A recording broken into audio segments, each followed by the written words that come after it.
So dear friends, आज cover करेंगे भारत के गवर्नर जनरल और वाइसराय से रिलेटेड कंप्लीट वीडियो। और इसको मैं आपको पूरा का पूरा याद भी करवा दूंगा। जहां जहां से एग्जाम्स में प्रश्न पूछे जाते हैं वो सारी चीजें हम बहुत ही डिटेल में कवर करने वाले हैं। यहाँ तक कि पीसीएस लेवल तक भी ये सारी चीजें हम कवर करेंगे। अगर आप पीसीएस का किसी स्टेट बेसिक का भी एग्जाम देख रहे हैं तो ये वीडियो सेशन आपके लिए काफी ज्यादा इंपॉर्टेंट होने वाला है। हर एक एग्जाम में यहाँ से प्रश्न पूछे जाते हैं और वीडियो के एंड में हम आपको एक प्रैक्टिस सेट भी प्रोवाइड करवा रहे हैं ताकि जो चीज आप पढ़ें एटलीस्ट उसकी प्रैक्टिस तो कर लें। तो इसी वीडियो में आपको सारी चीजें मिलेंगी। मे बी वीडियो थोड़ा सा लेंदी हो, लेकिन एक बात की गारंटी लेता हूं, अगर आपने वीडियो को देखा तो इस टॉपिक से रिलेटेड आपका हर एक डाउट डेफिनेटली क्लियर हो जाएगा, क्योंकि मैं आपको इस वे में ये टॉपिक समझाने वाला।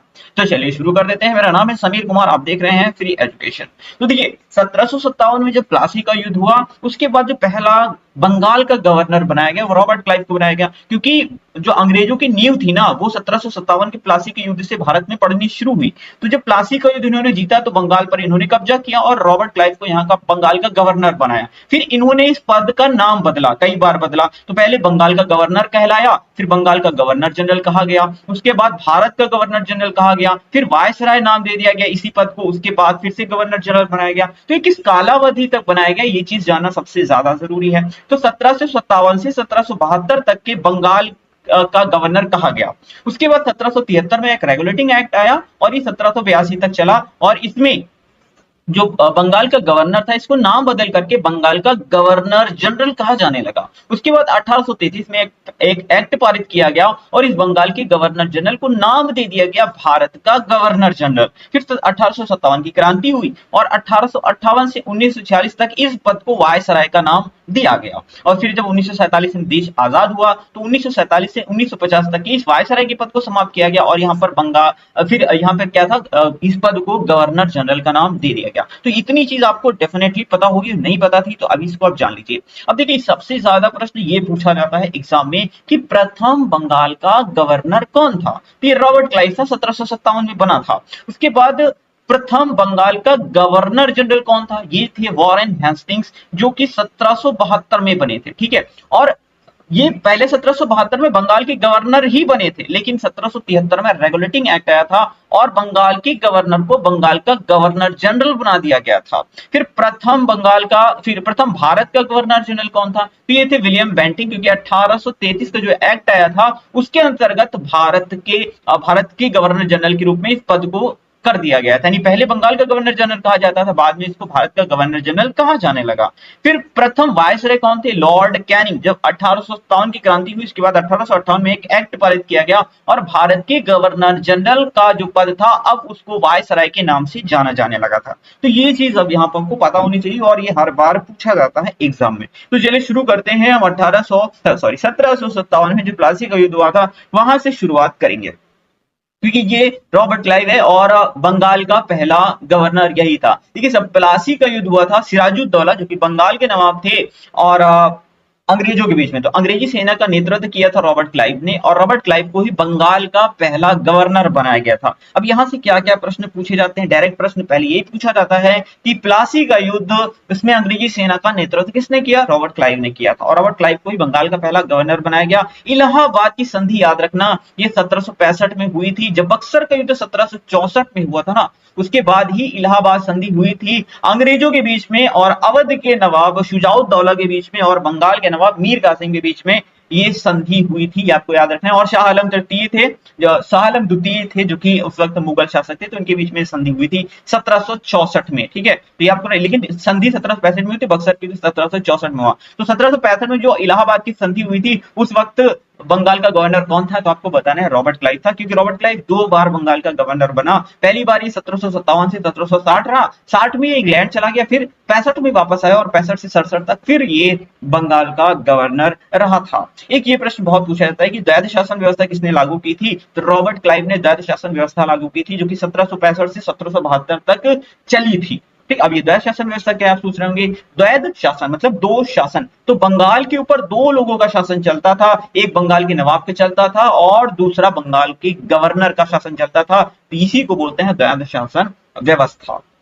फिर 1760 में जब रॉबर्ट क्लाइव इंग्लैंड चला गया तो कुछ समय के लिए विलियम हॉलवेल को बंगाल का गवर्नर बनाया गया था और इसके समय में ब्लैक होल घटना हुई थी। डियर फ्रेंड्स, आगे बढ़ने से पहले आप लोगों के लिए एक गुड न्यूज, हमारी अर्धवार्षिक करंट अफेयर्स की बुक लॉन्च हो चुकी है, जिसमें कंप्लीट इंपॉर्टेंट करंट अफेयर्स को 35 टॉपिक्स में कैटेगराइज किया गया है। इस टॉपिक वाइज करंट अफेयर्स की ई बुक को परचेज करके अपने एग्जाम्स में काफी बेहतर स्कोर कर सकते हैं। ये ई बुक आपके एग्जाम्स को ध्यान में रख करके ही बनाई गई है। साथ ही हमने सामान्य विज्ञान की ई बुक भी लॉन्च कर दी है। इनके लिंक्स आपको डिस्क्रिप्शन बॉक्स में मिल जाएंगे। अगर कोई क्वेरी होती है इन ई बुक्स के रिगार्डिंग तो वहां पर आपको व्हाट्सएप नंबर दिया गया है, आप वहां पर संपर्क कर सकते हैं। बढ़ते हैं आगे। उसके बाद वेंसी टार्ट को 1760 से 1765 के बीच में बंगाल का गवर्नर बनाया गया था। तो 1764 में जो बक्सर का युद्ध हुआ था, इसी के शासनकाल में हुआ था। सीधा पूछा जाएगा कि बक्सर का युद्ध किसके शासनकाल में हुआ था? वेंसी टार्ट इस वक्त बंगाल का गवर्नर था। अब आप कहेंगे सर अभी आप रॉबर्ट क्लाइव के बारे में बात कर रहे थे, लेकिन वो 1765 में जो संधि हुई थी इलाहाबाद की, उस वक्त रॉबर्ट क्लाइव वापस आ गया था, क्योंकि 65 से 67 के बीच में रॉबर्ट क्लाइव ही बंगाल का गवर्नर था। रिलेट करके आप याद रखिएगा, इस बक्सर के युद्ध का नेतृत्व हेक्टर मुनरो ने किया था, जो कि 1764 में हुआ था। इसमें तीन सेना एक तरफ थी और एक तरफ अंग्रेज थे। तो अंग्रेजी सेना का नेतृत्व हेक्टर मुनरो ने किया था। दूसरी साइड में कौन कौन थे? तो बंगाल के नवाब मीर कासिम थे, ठीक है, अवध के नवाब शुजाउद्दौला थे, और मुगल जो सम्राट थे, मुगल शासक थे, वो थे शाह आलम द्वितीय। तो तीनों ने मिल करके अंग्रेजी सेना के साथ में युद्ध किया था, लेकिन ये तीनों ही हार गए थे और इन्हें इलाहाबाद की संधि करनी पड़ी थी। और उस वक्त जो गवर्नर बन गया था वो बन गया था रॉबर्ट क्लाइव। इतनी चीज याद रखनी है। अब बात करेंगे वेरेलस्ट की, ठीक है। अब आप देखेंगे 65 से सीधा हम 67 पहुंच गए, क्योंकि 65 से 67 के बीच में फिर से रॉबर्ट क्लाइव ही गवर्नर था, इसलिए अब हम सीधे 67 पे चलेंगे और बात करेंगे वेरेलस्ट की। तो इसी के शासनकाल के दौरान प्रथम आंग्ल मैसूर युद्ध हुआ था। प्रथम आंग्ल मैसूर युद्ध कब हुआ था? 1767 से 69 के बीच में ही हुआ था प्रथम आंग्ल मैसूर युद्ध, अंग्रेजों और हैदर अली के बीच में। तो ये आपको पता ही होगा, हैदर अली और अंग्रेजों के बीच में प्रथम आंग्ल मैसूर युद्ध हुआ था। टोटल 4 हुए थे, ये चीज आपको जानकारी होनी चाहिए।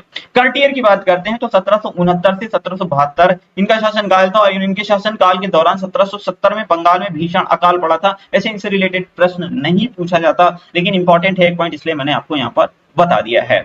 वॉरेन हेस्टिंग्स की बात करते हैं, ये काफी ज्यादा इंपॉर्टेंट है। सबसे ज्यादा प्रश्न वॉरेन हेस्टिंग्स से आपको देखने के लिए मिलेंगे। वॉरेन हेस्टिंग्स ये 72 से लेकर के 85 तक के बंगाल के गवर्नर रहे थे। देखिए पहले ये बंगाल के गवर्नर रहे थे 1772 से 73 तक, उसके बाद 73 से 85 तक ये बंगाल के गवर्नर जनरल रहे थे। ये चीज आपको याद रखनी है। तो बोल सकते हैं कि बंगाल का आखिरी गवर्नर वॉरेन हेस्टिंग्स था और प्रथम गवर्नर जनरल भी वॉरेन हेस्टिंग्स ही था। 1772 में इसने वैध शासन व्यवस्था को खत्म कर दिया था, जो कि लगाई थी रॉबर्ट क्लाइव ने। इन्होंने खत्म कर दी थी क्योंकि ऊपर से आदेश आया था, ठीक है, मतलब इंग्लैंड से। वॉरेन हेस्टिंग्स के समय ही 1773 में रेगुलेटिंग एक्ट आया था और इसके अंतर्गत वॉरेन हेस्टिंग्स को बंगाल का गवर्नर जनरल बनाया गया। ये आपको याद रखना होगा। 1774 में इसी एक्ट के तहत कोलकाता में सुप्रीम कोर्ट की स्थापना हुई थी और उस वक्त पहले सीजीआई बने थे एलिजा इम्फे। ये पॉइंट याद रखिएगा कि जो कोलकाता में सुप्रीम कोर्ट की स्थापना हुई थी कब हुई थी? तो 1774 में हुई थी। रेगुलेटिंग एक्ट 1773 के अंतर्गत ही सुप्रीम कोर्ट की स्थापना की गई थी कोलकाता में, और पहले जो सीजीआई थे वो थे एलिजा इम्फे। और कौन सी घटना है जो रिलेटेड है वॉरेन हेस्टिंग्स से? इसी के शासनकाल में 1784 में विलियम जोन्स ने एशियाटिक सोसाइटी ऑफ बंगाल की स्थापना की थी। पॉइंट याद रखिएगा। भारत का पहला समाचार पत्र था Bengal Gazette, the Bengal Gazette. इसका प्रकाशन भी इसी के शासनकाल में हुआ था। 1779 में जेम्स ऑगस्टस हिक्की के द्वारा द बंगाल गजेट का प्रकाशन किया गया था अंग्रेजी भाषा में। याद रखिएगा, इंपॉर्टेंट है, बहुत बार एग्जाम में पूछा गया। 1784 में पिट्स इंडिया एक्ट लाया गया था, जो रेगुलेटिंग एक्ट था उसी की बेस पर इसको लाया गया था। उसकी कुछ कमियों को दूर किया गया था इस एक्ट के अंदर। तो सिंपल डेट पूछी जाती है कि पिट्स इंडिया एक्ट कब आया था? तो 1784 में आया था। वापस ब्रिटेन जाने पर इस पर महाभियोग चलाया गया था। याद रखिएगा, ये जो वॉरेन हेस्टिंग्स था ये जब वापस गया था इंग्लैंड, क्योंकि इसने यहाँ पर काफी सारे करप्शंस भी कर दिए थे, और जब ये गया वापस इंग्लैंड तो इसके ऊपर महाभियोग चलाया गया था। तो 1788 से 95 तक ये महाभियोग चला भी था, लेकिन बाद में इसको सारे दोषों से मुक्त कर दिया गया था। याद रखिएगा, प्रश्न पूछा जाता है किसके ऊपर महाभियोग चला था? वॉरेन हेस्टिंग्स के ऊपर महाभियोग चला था। बढ़ेंगे अगर हम अगले गवर्नर की तरफ, ये है लॉर्ड कॉर्नवालिस। यहाँ से भी बहुत प्रश्न पूछे जाते हैं। 1786 से 93 तक लॉर्ड कॉर्नवालिस बंगाल का गवर्नर रहा। लॉर्ड कॉर्नवालिस को ही भारत में सिविल सेवा और पुलिस सेवा का जनक कहा जाता है। सिविल सेवा मतलब जो आईएएस वगैरह होते हैं, ठीक है, वो सिविल सेवा ही कहलाती है। आपको पता है बहुत सारे लोग सिविल सर्विसेज की तैयारी करते हैं। शुरुआत की थी लॉर्ड कॉर्नवालिस ने, और पुलिस सेवा के जनक भी लॉर्ड कॉर्नवालिस को ही कहा जाता है। बहुत ये प्रश्न पूछा जाता है। अब इसको आप याद रखते थे, कॉर्नवालिस पुलिस इस तरह से याद रख सकते हैं। लॉर्ड कॉर्नवालिस के 3 प्रमुख काम थे। सबसे पहले तो सिविल सेवा का जनक बोला जाता है, फिर पुलिस व्यवस्था और एक स्थायी बंदोबस्त व्यवस्था। सिंपल पूछा था, स्थायी बंदोबस्त व्यवस्था किसके शासनकाल से संबंधित है? तो लॉर्ड कॉर्नवालिस के शासनकाल से संबंधित है। और लॉर्ड कॉर्नवालिस के समय ही टीपू सुल्तान के साथ श्रीरंगपट्टनम की संधि हुई थी। श्रीरंगपट्टनम की संधि किस आंग्ल मैसूर युद्ध के बाद हुई थी? तो तीसरे आंग्ल मैसूर युद्ध के बाद श्रीरंगपट्टनम की संधि हुई थी टीपू सुल्तान और अंग्रेजों के बीच। और इसमें इस वक्त जो बंगाल का गवर्नर था वो था लॉर्ड कॉर्नवालिस। फिर जॉन शोर आए थे, लेकिन इससे रिलेटेड क्वेश्चंस नहीं पूछे जाते, इसलिए हम इसको कवर नहीं करेंगे। फिर लॉर्ड वेलेजली, यहां से प्रश्न बहुत पूछे जाते हैं। 1798 से 1805 तक लॉर्ड वेलेजली भारत के गवर्नर थे। इसे बंगाल का शेर भी कहा जाता है, याद रखिएगा, बहुत पूछा जाता है। बंगाल का शेर भी कहा जाता है। और सन 1800 में कोलकाता में फोर्ट विलियम कॉलेज की स्थापना इसी के शासनकाल में हुई थी। प्रमुख कार्य कौन कौन से हैं वेलेजली के? तो सहायक संधि की शुरुआत की थी वेलेजली ने। चौथा आंग्ल मैसूर युद्ध वेलेजली के ही शासनकाल में हुआ था। प्रेस पर प्रतिबंध लगा दिया था और बसीन की संधि। तो ये 4 चीजें एग्जाम में पूछी जाती हैं, इसीलिए मैंने इन पॉइंट को कवर किया। इस वीडियो के अंदर सिर्फ वो ही पॉइंट्स कवर किए गए हैं जो हमेशा एग्जाम्स में पूछे जाते हैं। वीडियो ध्यान से देखते रहिए, डेफिनेटली यहां से आपको एग्जाम्स में प्रश्न देखने के लिए मिलेंगे। तो क्या है ये सारी चीजें, थोड़ा हम डिटेल में कवर करते हैं। तो सहायक संधि क्या है? तो इसका उद्देश्य ब्रिटिश साम्राज्य का विस्तार करना था। इस संधि को सबसे पहले हैदराबाद के शासक ने स्वीकारा था 1798 में। होता क्या था, ये क्या कहते थे, जो भी पड़ोसी राज्य होता था उससे कहते थे आप अपने यहाँ हमारी सेना को रख लीजिए, हम आपकी सुरक्षा करेंगे। तो इनको मजबूरन रखना पड़ता था। अब इनका एक अधिकारी भी इनके ही दरबार में रहता था, और जो खर्चा वर्चा आता था सेना का, अधिकारी का, वो सब कौन वहन करते थे? ये शासक ही वहन करते थे। ये थी सहायक संधि। फिर बसीन की संधि क्या थी? तो ये संधि वेलेजली और मराठा शासक बाजीराव पेशवा के मध्य हुई थी, याद रखिएगा। फिर चौथा आंग्ल मैसूर युद्ध, ये आपको याद रखना है, ये बहुत ज्यादा इंपॉर्टेंट है क्योंकि इसमें टीपू सुल्तान मारे गए थे। तो 1799 में ये चौथा और आखिरी आंग्ल मैसूर युद्ध था, वेलेजली के शासनकाल में हुआ था। इसमें टीपू सुल्तान जो है वो मारे गए थे। फिर आए थे सर जॉर्ज वारलो, लेकिन इससे रिलेटेड क्वेश्चंस नहीं पूछे जाते, तो हमें इतना ज्यादा कवर करने की जरूरत नहीं है। फिर लॉर्ड मिंटो की बात कर लेते हैं, तो ये ध्यान से सुनिएगा। लॉर्ड मिंटो ये सन 1809 में सिखों के शासक महाराजा रणजीत सिंह के साथ में अमृतसर की संधि हुई थी लॉर्ड मिंटो के शासनकाल में, याद रखिएगा। ये वो वाले लॉर्ड मिंटो नहीं है जो मार्ले मिंटो सुधार आया था सन 1909 में, ये वो वाले नहीं है। ये लॉर्ड मिंटो 1 बोलेंगे, और अगर मिंटो 2 आएगा तो मिंटो 2 वो है जो सन 1909 में मार्ले मिंटो सुधार हुआ था, वो वाले, ठीक है। तो याद रखिएगा, इनको उनसे कंफ्यूज नहीं करना। फिर लॉर्ड हेस्टिंग्स की बात करते हैं। ये वारेन हेस्टिंग्स नहीं है, ये लॉर्ड हेस्टिंग्स है। वारेन हेस्टिंग्स हम ऊपर पढ़ चुके हैं, ये लॉर्ड हेस्टिंग्स है जो 1813 से 1823 तक के रहे थे। तो इनके शासनकाल के दौरान नेपाल का युद्ध हुआ था, अंग्रेज जिसमें जीत गए थे, और सन 1816 में सिंगोली की संधि या संगोली की संधि हुई थी। प्लस इन्होंने पिंडारियों को दमन किया था। पिंडारी क्या थे? तो महाराष्ट्र में हिंदू और मुस्लिम कुछ लड़ाके हुआ करते थे जिनको लुटेरों की संज्ञा दी जाती थी। इन्होंने अंग्रेजों को भी कई बार लूटा होगा, और इसीलिए इनका दमन किया था लॉर्ड हेस्टिंग्स ने। इन्हें पिंडारी कहा जाता था। कई सारे लोगों को इसमें, कई पिंडारियों को जो है फांसी की सजा भी हुई थी। विलियम बेंटिंग की बात करते हैं, तो 1828 से 1835 के बीच में विलियम बेंटिंग रहे थे। चार्टर एक्ट 1833 जब आया था तो बंगाल के गवर्नर जनरल को भारत का गवर्नर जनरल कहा जाने लगा था। तो भारत के पहले गवर्नर जनरल और बंगाल के आखिरी गवर्नर जनरल कौन थे? तो विलियम बेंटिंग थे, याद रखिएगा। इनसे प्रश्न बहुत ज्यादा पूछे जाते हैं, ध्यान से सुनिएगा। विलियम बेंटिंग भारत का पहला गवर्नर जनरल बना और आखिरी बंगाल का गवर्नर, ये तो मैंने आपको बता दिया। प्रमुख कार्य कौन कौन से थे? तो राजा राम मोहन राय की सहायता से 1829 में सती प्रथा का अंत कर दिया था इन्होंने, ठीक है। फिर ठगी प्रथा का अंत इन्होंने 1830 में किया था, और ये किसके माध्यम से किया था? ये बहुत इंपॉर्टेंट है। जो ठगी प्रथा का अंत 1830 में इन्होंने किया था, कर्नल स्लीमैन को नियुक्त किया था इसके लिए, याद रखिएगा। इस स्लीमैन का नाम बहुत बार एग्जाम में पूछा गया, बार बार आता है। भारत में उच्च शिक्षा का माध्यम जो है अंग्रेजी को बनाया गया था 1835 में। उच्च शिक्षा क्या मतलब? शिक्षा का माध्यम ही ना अंग्रेजी को बना दिया गया, तो याद रखिएगा। और नहरें, सड़कें और सुधार, कई सारे सुधार इन्होंने किए थे। उच्च शिक्षा से रिलेटेड अभी हम आगे एक एक्ट पढ़ेंगे, वहां से रिलेटेड मैं आपको आगे बताऊंगा। चलिए चार्ल्स मेटकॉफ की बात करते हैं। 1835 से 36 तक मेटकॉफ रहे थे। इन्होंने प्रेस के ऊपर प्रतिबंध हटाया था, ठीक है। मेटकॉफ ने प्रेस के ऊपर प्रतिबंध, अब कहीं से लगाया, किसने था? वेलेजली ने लगाया था। मैंने आपको बताया था प्रेस पर प्रतिबंध वेलेजली ने लगाया था। मेटकॉफ आए, इन्होंने हटा दिया, और इन्हें ही समाचार पत्रों का मुक्तिदाता कहा जाता है। मेटकॉफ का नाम आपको याद रखना होगा। ऑकलैंड आए थे 36 से 42 तक रहे थे। कोई खास काम इनके है नहीं तो पूछे नहीं जाते, तो इसलिए इनको कवर नहीं करेंगे। फिर हम एलन बरो की तरफ पढ़ेंगे 42 से 44। इतने इंपॉर्टेंट ये भी नहीं है, लेकिन याद रखिएगा दास प्रथा का अंत इन्होंने कर दिया था 1843 में, सन याद रखिएगा। और रविवार की जो छुट्टी सभी लोग एंजॉय करते हैं, वो शुरुआत एलन बरो ने ही की थी। 1842 से 44 के बीच में एलन बरो का शासनकाल रहा था। फिर बात करेंगे लॉर्ड हॉर्डिंग की। याद रखिएगा ये लॉर्ड हॉर्डिंग है, ठीक है। ये एक हॉर्डिंग वो थे जो 1911 में आए थे, जिन्होंने बंगाल विभाजन रद्द किया था। वो हॉर्डिंग द्वितीय बोले जाएंगे, ये वाले हॉर्डिंग दूसरे हैं। तो ये 1840 से 48 के बीच में थे। इन्होंने नर बलि प्रथा का अंत किया था। वैसे प्रश्न नहीं पूछा जाता, यादा कदा आपको एग्जाम में देखने के लिए मिल सकता है, तो आपको याद रखना है। फिर लॉर्ड डलहौजी, सबसे ज्यादा प्रश्न यहाँ से पूछे जाते हैं। लॉर्ड डलहौजी को आधुनिक भारत का जनक कहा जाता है, ठीक है। लॉर्ड डलहौजी प्रमुख कार्य बहुत ज्यादा हैं और बहुत ज्यादा इंपॉर्टेंट है। तो रेलवे का विकास लॉर्ड डलहौजी ने किया था। 1853 में पहली ट्रेन 34 किलोमीटर बंबई से ठाणे के बीच में चली थी। संचार प्रणाली का विकास इसी के शासनकाल में हुआ था। पहले संचार सेवा आगरा से कोलकाता के बीच में शुरू की गई थी। 1854 में डाकघर अधिनियम पास हुआ था। इसके तहत डाक प्रचलन की शुरुआत भी हुई थी। सिविल सेवा पदों की नियुक्ति हेतु प्रतियोगी परीक्षाओं की शुरुआत की गई थी। देखिए पहले सिविल सेवा जो परीक्षा थी उसके लिए ऐसी अपॉइंटमेंट होती थी, मतलब अंग्रेज लोग अपॉइंट करते थे, लेकिन बाद में इसमें सिविल सेवा परीक्षा प्रतियोगी परीक्षाओं की शुरुआत कर दी गई थी। और ये शुरुआत किसने की थी? लॉर्ड डलहौजी ने ही की थी। और पहले आईएएस जो बने थे ना 1863 में, सत्येंद्र नाथ टैगोर बने थे। याद रखिएगा, बहुत बार एग्जाम में पूछा गया। अब हड़प नीति की बात करते हैं, ये सबसे ज्यादा खतरनाक है, डॉक्ट्राइन ऑफ लैप्स, और सबसे ज्यादा यही पूछी जाती है। किसने शुरू की थी? तो ये डलहौजी ने शुरू की थी। और सबसे पहले किसको हड़पा था? तो वो था सतारा।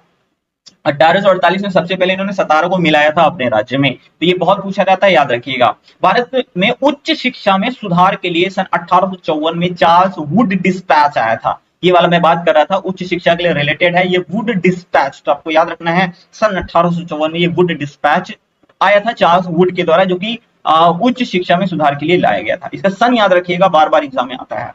तो ये हमने पढ़ लिया भारत का गवर्नर जनरल। अब हम बढ़ेंगे वायसराय की तरफ। तो देखिए 1856 से 1862 तक रहे लॉर्ड कैनिंग। तो 56 से 57 तक तो ये भारत के गवर्नर जनरल कहलाए, लेकिन जब 57 का युद्ध हुआ था उसके बाद जब 1858 में एक एक्ट पारित किया गया, उसके बाद इनको वायसराय की संज्ञा दे दी गई थी। तो याद रखिएगा, कैनिंग भारत का आखिरी गवर्नर जनरल और पहला वायसराय था। बहुत पूछा जाता है पहला वायसराय कौन था? लॉर्ड कैनिंग था। पूछा जाता है जो 1857 की क्रांति हुई उस वक्त भारत का गवर्नर जनरल कौन था? तो आपको बताना है लॉर्ड कैनिंग था। तो 1857 का विद्रोह इसी के शासनकाल में हुआ था। इसके कारण भारत का शासन ईस्ट इंडिया कंपनी के हाथों से ब्रिटिश सरकार के हाथों में चला गया था।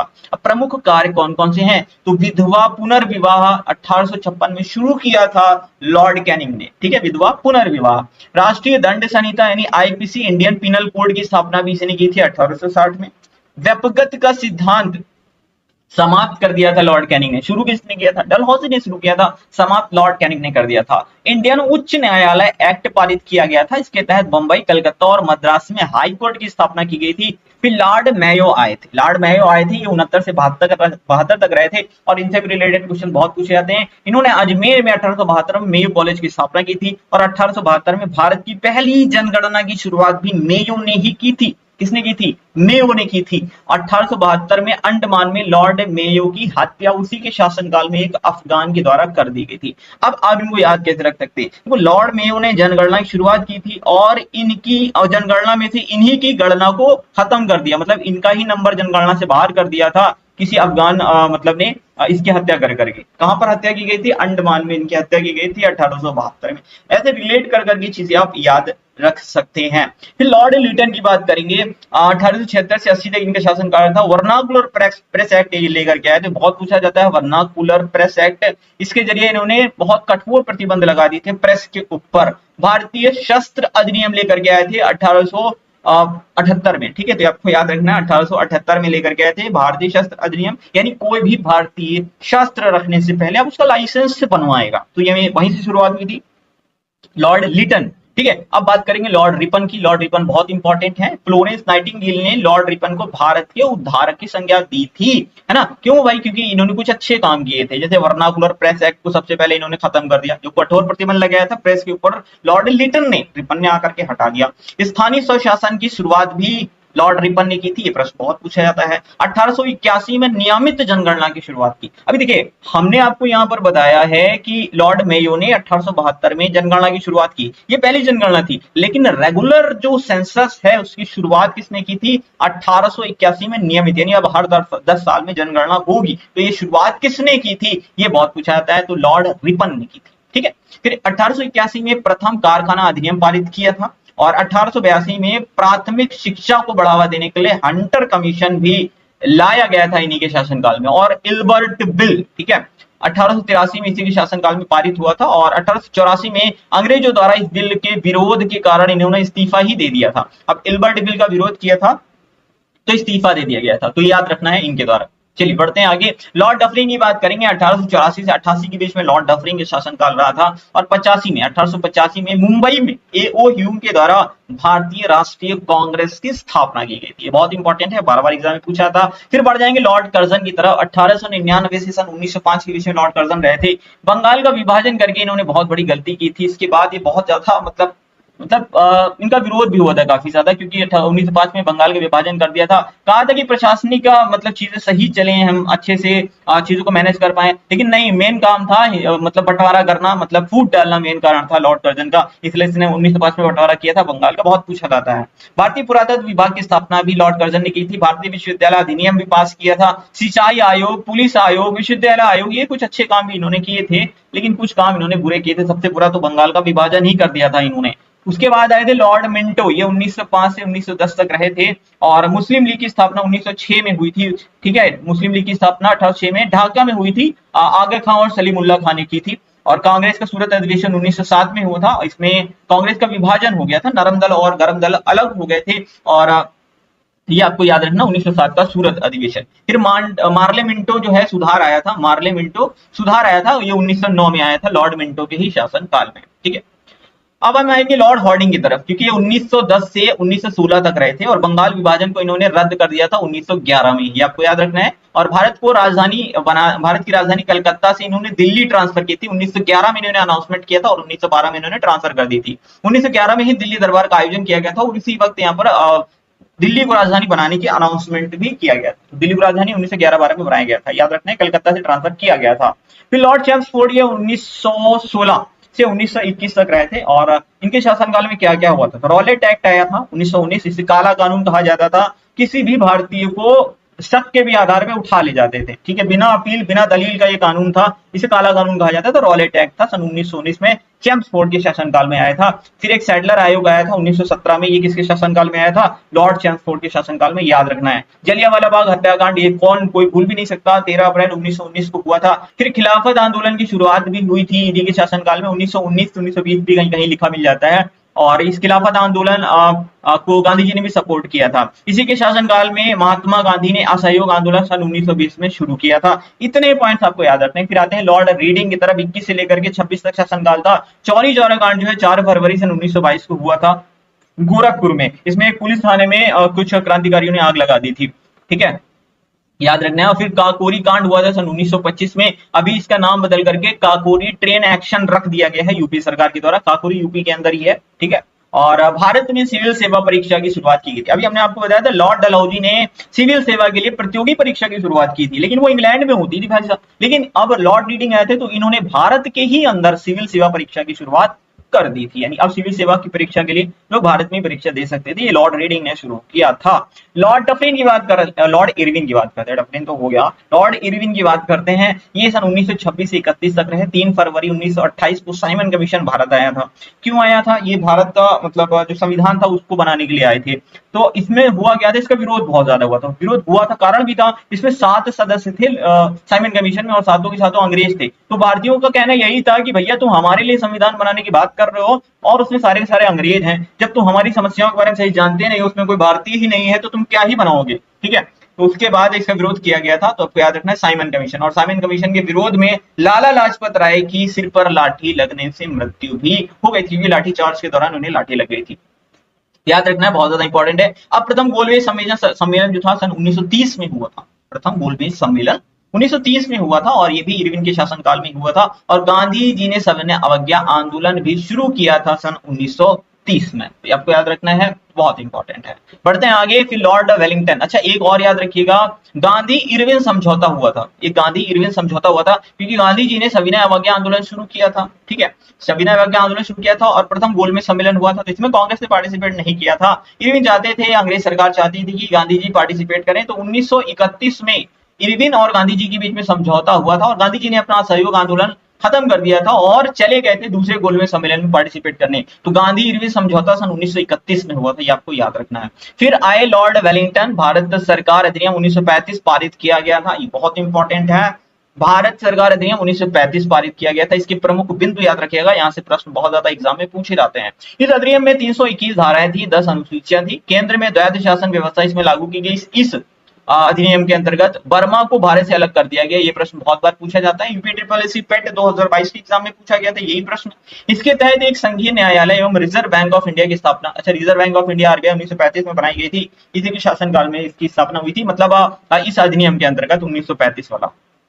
फिर लिनलिथ गो, ये 1936 से 1943 तक, 1940 में इंग्लैंड में विंस्टन चर्चिल प्रधानमंत्री बने थे, याद रखिएगा, बहुत ज्यादा इंपॉर्टेंट है, पूछा जाता है। प्रधानमंत्री गांधी जी ने, ठीक है, गांधी जी ने भारत छोड़ो आंदोलन 1942 में चलाया था। ये लेखपाल के एग्जाम में पूछा गया था कि 1942 का जो भारत छोड़ो आंदोलन था, किस उतने टाइम जो है वायसराय कौन था, तो उतने टाइम वायसराय जो था वो लॉर्ड लिनलिथ गो था, ठीक है। द्वितीय वर्ल्ड वॉर शुरू हुआ था 1939 से 45 के बीच में और इसी समय लॉर्ड लिनलिथ गो, ये कौन था, ये था वायसराय, इसी शासनकाल में शुरू हुआ था। अगस्त प्रस्ताव 1942 में आया था, भारत छोड़ो आंदोलन 1942 में हुआ था, क्रिप्स मिशन 1942 में हुआ था, तो आप याद रखिएगा, ठीक है। अच्छा, अगस्त प्रस्ताव 1940 था, 42 नहीं था, ये आपको याद रखना है। चलिए आगे बढ़ जाते हैं, लॉर्ड वेवेल की बात कर लेते हैं। लॉर्ड वेवेल ये 44 से 47 तक था। 1945 में शिमला समझौता का आयोजन किया गया था, इसमें कई सारी राजनीतिक पार्टियों ने पार्टिसिपेट किया था। 1945 में शिमला समझौता, डेट याद रखिएगा। 1946 में इंग्लैंड में प्रधानमंत्री एटली बने थे और एटली ने ही भारत को स्वतंत्र करने का अनाउंसमेंट किया था।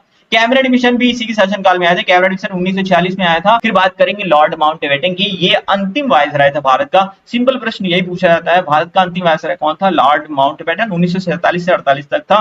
लॉर्ड माउंटबेटन के शासनकाल में भारत आजाद हुआ था। स्वतंत्रता के बाद वायसराय के पद को समाप्त कर दिया गया था और फिर से गवर्नर जनरल का पद अपनाया गया था। और याद रखना, अगर ऐसे प्रश्न पूछा जाए कि भारत की आजादी के बाद भारत का पहला गवर्नर जनरल कौन था, तो आप बताएंगे लॉर्ड माउंटबेटन। अब आप कहेंगे ऐसे कैसे, हाँ, पहला गवर्नर जनरल जो था आजादी के बाद लॉर्ड माउंटबेटन था, लेकिन अगर ऐसे पूछा जाए कि आजादी के बाद भारत का पहला भारतीय गवर्नर जनरल कौन था, तो अब आपको बताना है सी राजगोपालाचारी। कौन थे, सी राजगोपालाचारी आजादी के बाद भारत के पहले गवर्नर जनरल और आखिरी गवर्नर जनरल थे। क्यों, क्योंकि उसके बाद ये सब पद ही समाप्त कर दिया गया था। तो चक्रवर्ती राजगोपालाचारी, जैसे आजाद देश आजाद हुआ तो वायसराय के पद को खत्म करके गवर्नर जनरल का पद लाया गया और लॉर्ड माउंटबेटन को ही गवर्नर जनरल बना दिया गया। इस चीज का काफी ज्यादा विरोध हुआ कि भाई देश आजाद हो गया, अब तुम काहे बन रहे हो गवर्नर जनरल। उसके बाद चक्रवर्ती राजगोपालाचारी भारत के गवर्नर जनरल बने थे। तो स्वतंत्र भारत के पहले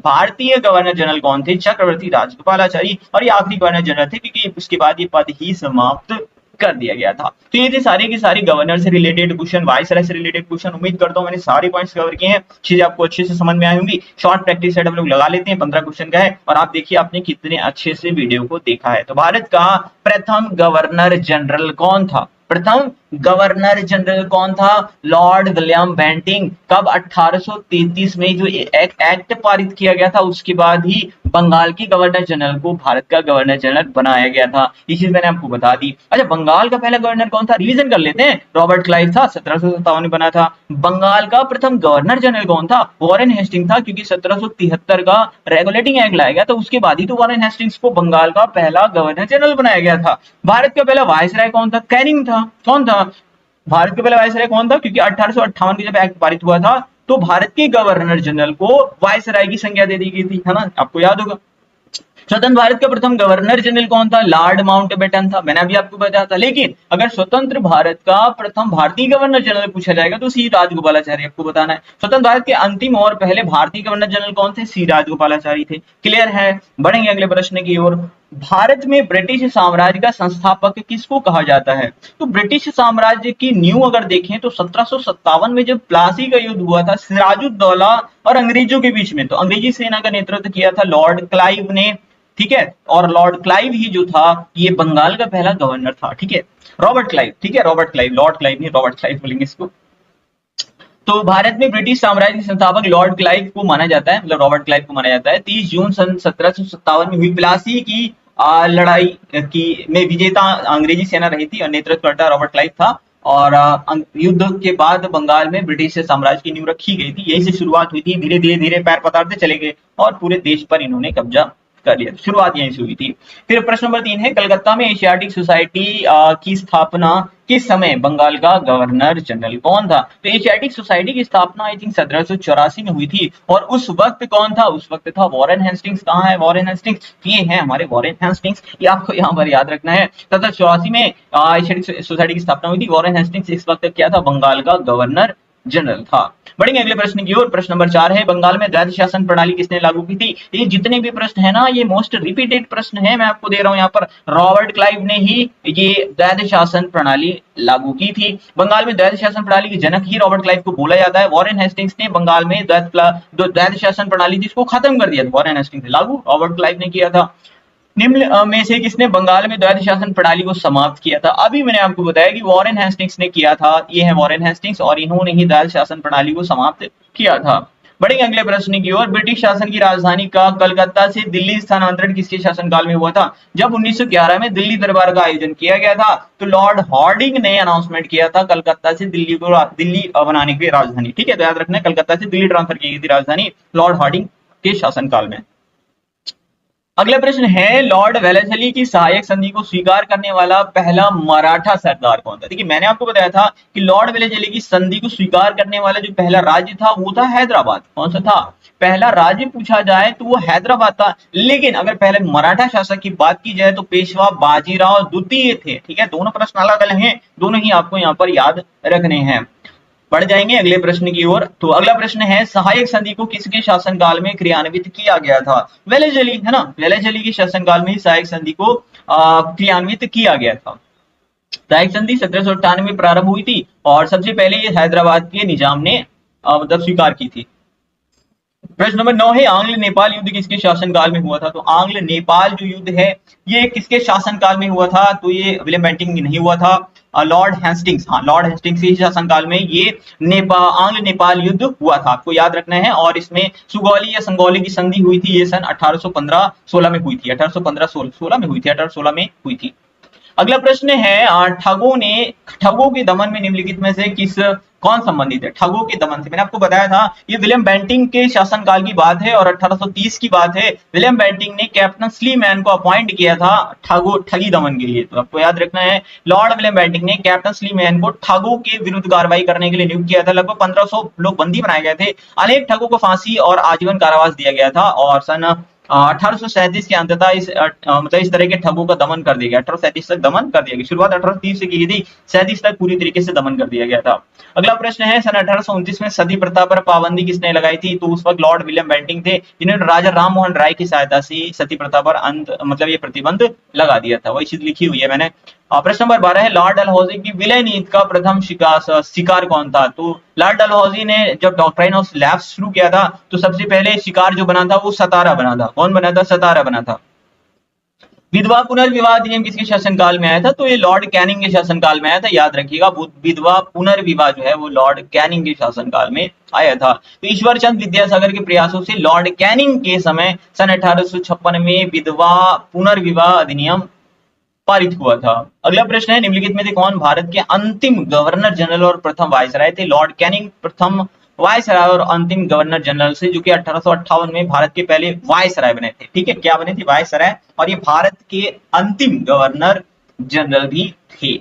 और ये रहा हमारा आज का लास्ट प्रश्न, भारत में अंग्रेजों के समय प्रथम जनगणना हुई थी तो किसकी शासनकाल में हुई थी? लॉर्ड मेयो ने शुरू की थी सन 1872 में, प्रथम जनगणना भारत में शुरू की थी। और लॉर्ड रिपन ने नियमित जनगणना सन 1881 में शुरू की थी। उम्मीद करता हूँ सारी चीजें आपको एकदम क्लियर हुई। तो 1872 में देखिए मैंने मेंशन भी कर दिया है कि प्रथम जनगणना लॉर्ड मेयो ने कराई थी और 81 में रिपन ने कराई थी, नियमित जनगणना शुरू की थी। तो ये थे आज के सारे गवर्नर जनरल वायसराय से रिलेटेड क्वेश्चन। एक प्रश्न आपको देकर के जा रहा हूँ, इससे जवाब आपको कमेंट बॉक्स में टाइप करना है। तो ब्रिटिश सरकार ब्रिटिश भारत की राजधानी का कोलकाता से दिल्ली स्थानांतरण किसके शासन काल में हुआ था? इसका जवाब आपको कमेंट बॉक्स में टाइप करना है। वीडियो कैसा लगा इसका अपना वैल्यूएबल फीडबैक कमेंट बॉक्स में जरूर टाइप करें।